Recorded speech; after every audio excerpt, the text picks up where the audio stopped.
Welcome to Tenor Tech, where I solve the problems you didn't even know you had. You start by opening Settings and navigating to Security or Lock Screen and Security. This is where Android stores lock options.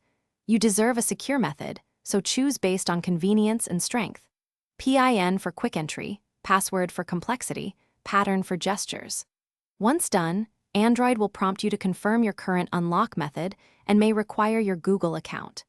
Make sure your device battery is above 10% to avoid interruptions. This protects against failed saves during setup.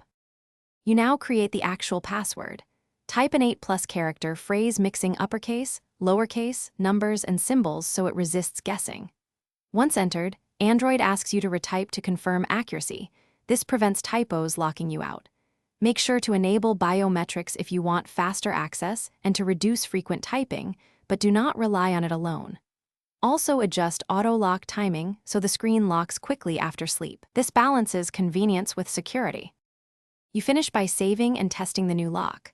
Lock the screen and unlock it to verify the password works and biometrics still function. Next, add a recovery option through your Google account or set a trusted device to avoid permanent lockouts. If something goes wrong, like forgotten password or unresponsive sensors, use Safe Mode to disable third-party locks or Google Find My Device to reset credentials. This is a last resort and may require your Google sign-in, so keep that information accessible.